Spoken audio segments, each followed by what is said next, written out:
Michel l'archange est le seul à être identifié comme archange dans la Bible, selon Jude 9. Le mot archange signifie un ange chef ou extrêmement puissant, ce qui place Michel au sommet de la hiérarchie angélique comme le premier prince céleste, Jude 1,9. Pourtant, même Michel, lorsqu'il s'est opposé au diable à propos du corps de Moïse, n'a pas porté de jugement sévère contre lui. Il s'est contenté de dire que le Seigneur te réprimande. Version King James. Il est important de noter que Michel est le seul personnage reconnu comme archange dans les Écritures. Le préfixe archange indique qu'il est le plus élevé parmi les anges sacrés. Le nom Michel pose lui-même une question. Qui est comme Dieu? Beaucoup de parents, juifs ou non, qui choisissent ce prénom pour leur enfant, ne réalisent pas toujours sa signification. C'est dommage, car il serait idéal que l'évocation de ce nom tourne les pensées vers Dieu. Souvent, lorsque des hommes rencontrent des anges, ils ressentent à tort le besoin de les adorer, oubliant le Créateur au profit de la créature. Le nom de Michel l'archange nous rappelle de diriger notre attention vers le Dieu Tout-Puissant. Unique dans son titre, Michel se distingue puisque la Bible ne reconnaît pas un groupe d'archanges, mais uniquement lui comme archange. Dans l'Ancien Testament, Michel est principalement lié à la nation d'Israël et est désigné par Dieu comme le prince de son peuple choisi. D'une certaine manière, Michel agit comme le principal responsable dans l'administration divine de l'univers, chargé de faire appliquer les jugements de Dieu. Selon Daniel 12, 1, en ce temps-là se lèvera Michel, le grand prince, le défenseur des enfants de ton peuple. Ce sera un temps de détresse tel qu'il n'y en a jamais eu depuis que les nations existent jusqu'à ce moment-là. Mais en ce temps-là, ceux de ton peuple, dont le nom sera inscrit dans le livre, seront sauvés. Michel joue un rôle essentiel dans la protection et la défense du peuple de Dieu, comme le confirme encore Daniel lorsqu'il est appelé Michel, ton prince. Daniel 10, 21 renforce cette idée. « Personne ne me soutient contre eux, sauf Michel, votre prince. » Michel est aussi un chef de guerre divin. Dans Apocalypse 12, 7, 12, il mène les armées célestes dans une grande bataille contre Satan, le grand dragon, et ses démons lors du conflit ultime qui marquera la fin des forces du mal. La Bible annonce que Michel triomphera dans cette bataille à venir, faisant trembler l'enfer et réjouir le ciel. Appelé autrefois Lucifer ou fils de l'aurore, Satan a été chassé du ciel avec ses troupes rebelles et poursuit encore aujourd'hui son combat. Même s'il semble parfois dominer certaines batailles, sa défaite est inévitable. Il perdra définitivement son pouvoir quand les ténèbres seront écrasées par Dieu. Beaucoup se demandent comment un tel conflit a pu naître dans la création parfaite de Dieu. L'apôtre Paul parle de ce dilemme comme du mystère de l'iniquité, en disant « car le mystère de l'iniquité agit déjà, il faut seulement que celui qui le retient encore ait disparu. » 2 Thessaloniciens 2,7. Même si les détails nous échappent, une vérité reste claire. Les anges déchus l'ont été en se révoltant contre Dieu. Comme il est écrit, « Car si Dieu n'a pas épargné les anges qui ont péché, mais les a précipités dans l'abîme et livrés à des chaînes de ténèbres pour y être gardés en vue du jugement. » 2 Pierre 2,4. Le passage de Jude 6 semble attribuer plus directement la faute aux anges eux-mêmes, déclarant « Quant aux anges qui n'ont pas gardé leur dignité, mais ont abandonné leur propre demeure, il les a réservés dans les ténèbres, enchaînés pour le jugement du grand jour. » Jude 6. Cet événement, marqué par la rébellion de Lucifer contre Dieu et la défection d'un tiers des anges selon certaines interprétations, représente la plus grande catastrophe de toute l'histoire de la création. Le moment exact de ces événements reste flou, situé quelque part entre le commencement de la création et l'arrivée de Satan dans le jardin d'Éden. Ce n'est pas tant le moment de la création des anges qui importe, mais plutôt celui de leur chute. Il semble peu probable que cette chute ait eu lieu avant que Dieu ait placé Adam et Ève dans le jardin, ce qui suggère qu'à ce stade, toute la création, y compris les anges, était encore considérée comme bonne. La durée exacte que les premiers humains ont passée dans le jardin avant la chute des anges et la tentation de Satan reste inconnue et ouverte à la spéculation. Ce scénario fait écho à une crise d'orgueil semblable à celle que l'on peut observer à notre époque. Ésaïe 14, 12 à 14 décrit de manière saisissante les origines de ce conflit. « Te voilà tombé du ciel, astre brillant, fils de l'aurore, tu es abattu à terre, toi qui terrassais les nations. Tu disais en ton cœur, je monterai au ciel, j'élèverai mon trône au-dessus des étoiles de Dieu. Je siégerai sur la montagne de l'assemblée aux extrémités du nord. Je monterai au sommet des nuages, je serai semblable au Très-Haut. » Avant sa chute, Lucifer était représenté comme un ange de lumière, rayonnant de splendeur et de magnificence. Dans une complainte adressée au roi de Tyr, le Seigneur parle à travers Ézéchiel en ces termes. « Fils de l'homme, prononce une complainte sur le roi de Tyr. Tu étais un modèle de perfection, plein de sagesse, parfait en beauté. Tu étais en Éden, le jardin de Dieu. Tu étais couvert de toutes sortes de pierres précieuses, sardoine, topaze, diamant, chrysolite, onyx, jaspe, saphir, émeraude, escarboucle. Tes tambourins et tes flûtes étaient de faits d'or, préparés dès le jour de ta création. Tu étais un chérubin protecteur, oint. Je t'avais établi, tu étais sur la sainte montagne de Dieu, tu marchais au milieu des pierres ardentes. Tu as été intègre dans toutes tes voies depuis le jour où tu fus créé, jusqu'à ce que l'injustice se trouve en toi. Par l'abondance de ton commerce, tu as été rempli de violence, et tu as péché.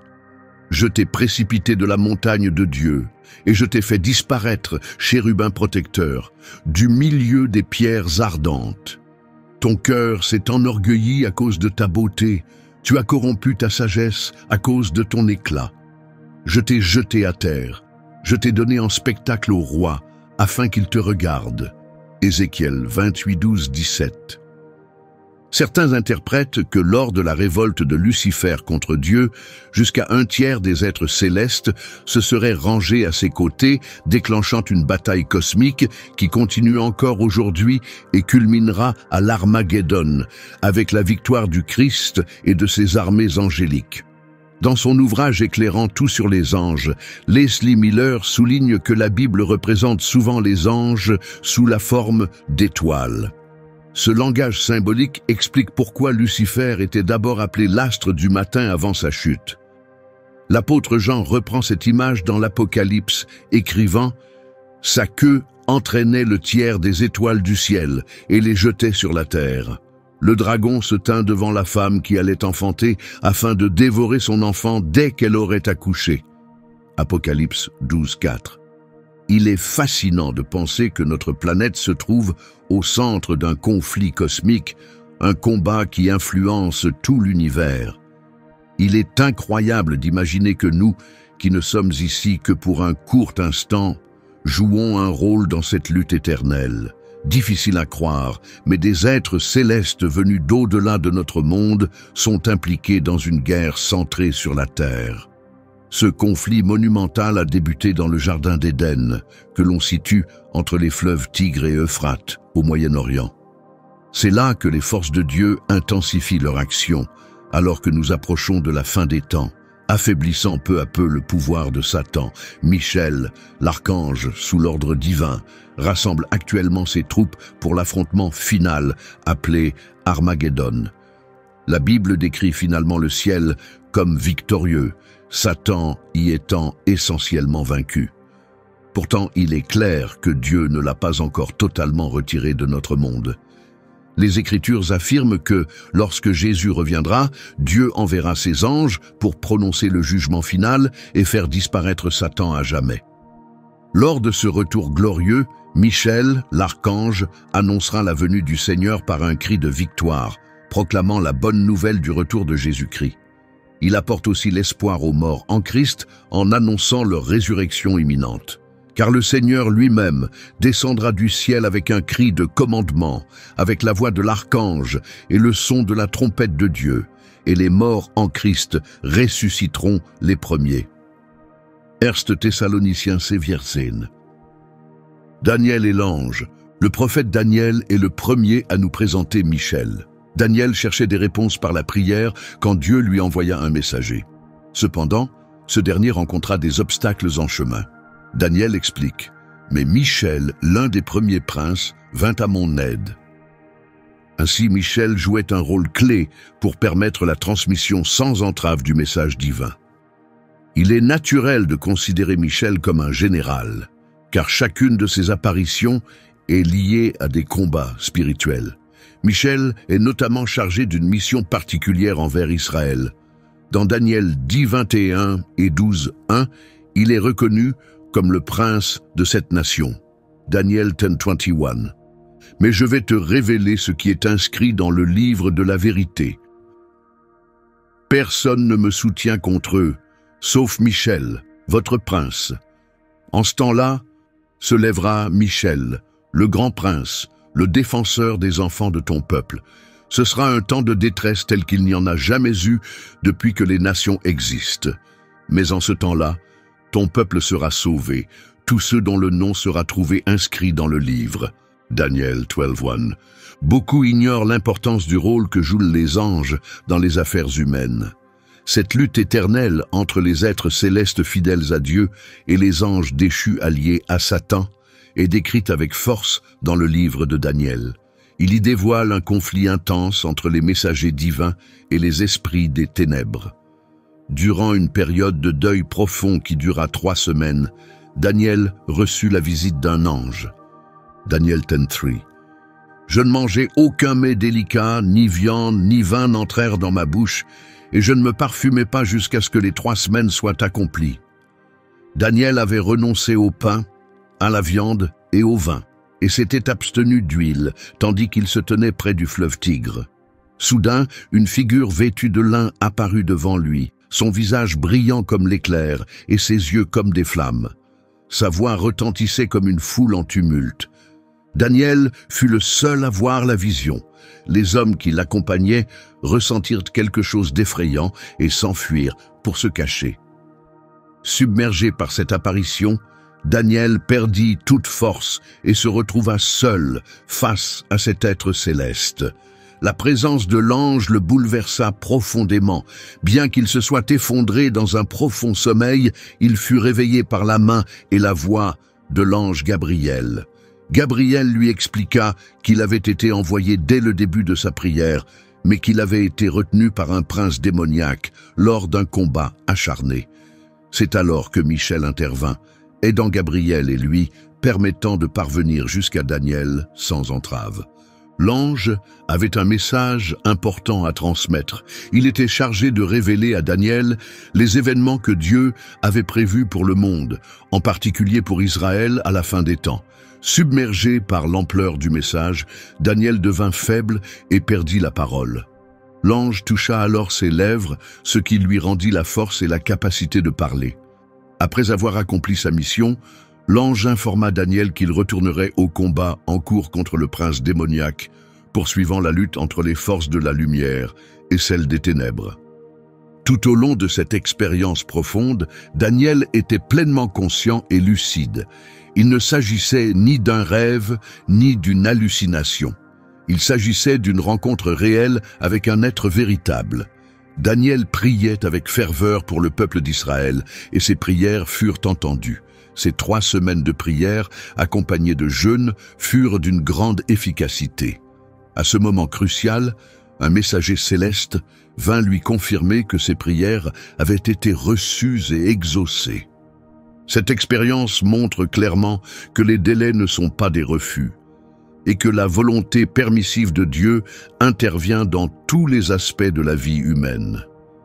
L'ange lui dit « Daniel, toi qui es très estimé, sois attentif aux paroles que je vais te dire. Lève-toi, car c'est vers toi que je suis envoyé. » Lorsqu'il me parla ainsi, je me mis debout, tremblant. Il ajouta « N'aie pas peur, Daniel, car dès le premier jour où tu as eu à cœur de comprendre et de t'humilier devant ton Dieu, tes paroles ont été entendues, et je suis venu à cause de tes paroles. Le prince du royaume de Perse m'a résisté pendant 21 jours. Mais Michel, l'un des premiers princes, est venu à mon secours et je suis resté là, auprès des rois de Perse. Maintenant, je viens pour te faire connaître ce qui arrivera à ton peuple dans les derniers jours, car la vision concerne l'avenir. Daniel 10:11-14. Michel est également mentionné dans le Nouveau Testament. L'épître de Jude, au verset 9, le désigne comme un archange qui s'opposa à Lucifer à propos du corps de Moïse. Avec l'aide de Dieu, Michel remporta la victoire. Ce n'était pas la seule confrontation entre Michel et Lucifer. Selon Jean, dans le livre de l'Apocalypse, il y eut alors une guerre dans le ciel. Michel et ses anges combattirent contre le dragon. Le dragon et ses anges combattirent aussi, mais ils ne furent pas les plus forts, et leur place ne se trouva plus dans le ciel. Le grand dragon fut précipité, le serpent ancien, appelé le diable, et Satan, celui qui égare toute la terre. Il fut précipité sur la terre, et ses anges furent précipités avec lui. Apocalypse 12:7-9. Dans ce récit, Michel apparaît comme le chef d'une immense armée d'anges, clairement reconnu comme le commandant militaire suprême de Dieu. Historiquement, une bataille céleste a eu lieu. Michel et ses anges ont affronté Satan et ses rebelles. Dieu mobilise ses serviteurs pour affronter les forces affaiblies et inférieures de Satan. Celui-ci fut vaincu et perdit sa place dans le ciel. Les anges de Dieu sont décrits comme invincibles. Cette distinction met en lumière la séparation entre les anges et les démons. Seuls les êtres célestes possèdent une force véritablement supérieure. Dans chaque affrontement, les anges triomphent, anéantissant complètement leurs ennemis. Ils sont connus pour leur fidélité absolue et leur puissance inégalée dans tous les combats. L'invincibilité des anges de Dieu souligne clairement la séparation entre les êtres angéliques et les forces démoniaques. Seuls les soldats du ciel possèdent une puissance absolue. Selon le psaume 103:20, « Bénissez l'Éternel, vous, ses anges, puissants en force, qui exécutez ses ordres en obéissant à la voix de sa parole. » Dans tous les combats, les anges remportent la victoire, écrasant complètement leurs ennemis. Ils sont célébrés pour leur infaillibilité. Aucune force ne peut leur résister. Ils sont les protecteurs les plus efficaces des fidèles. Merci d'avoir regardé la vidéo jusqu'à la fin. Si elle vous a plu, pensez à vous abonner à notre chaîne pour ne rien manquer de nos prochains contenus. N'oubliez pas de liker la vidéo si vous l'avez trouvée utile et partagez vos impressions dans les commentaires ci-dessous. Nous serions ravis de vous lire.